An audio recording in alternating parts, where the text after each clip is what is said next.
നമോ ഭഗവതേ വാസുദേവായ. ശ്ലോക 10.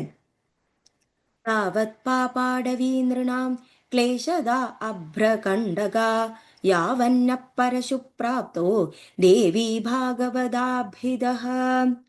താവത് ദേവിയുടെ പാപാടവി, അതായത് പാപ കൊടും കാട്ടിലെ, നൃണാം മനുഷ്യർ, ക്ലേശത ദുഃഖങ്ങൾ, അഭ്രകണ്ഠക ഒരു കൂർത്ത മുള്ളുകൾ പോലെ, യാവന്ന് ഏതൊരു, പരശു മയു, പ്രാപ്തോ ലഭിക്കുക എന്നത്, ദേവി ഭാഗവത ദേവി ഭാഗവതം എന്ന മഹത് പുരാണം, അഭിതഃ അതുവരെ മാത്രമേ ഉള്ളൂ.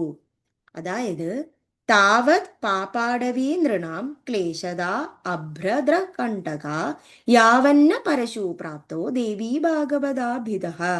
ദേവി ഭാഗവതം എന്ന പേരുള്ള മയു ലഭിക്കാതിരിക്കുന്നതുവരെ മാത്രമേ പാപ കൊടുംകാട്ടിലെ കൂർത്ത മുള്ളുകൾ മനുഷ്യർക്ക് ക്ലേശങ്ങൾ നൽകുന്നവ ആയിരിക്കൂ. എപ്പോഴാണോ ദേവി ഭാഗവതം നമുക്ക് ലഭിക്കുന്നുവോ അപ്പോൾ എല്ലാവിധ ദുഃഖവും എല്ലാവിധ മനസ്സിനുള്ള ക്ലേശങ്ങളും അകന്നു പോവുക തന്നെ ചെയ്യും. താവത് പാപാടവീ നൃണാം ക്ലേശദാദഭ്രകണ്ഡക യാവന്ന പരശു പ്രാപ്തോ ദേവീ ഭാഗവതാഭിതഃ.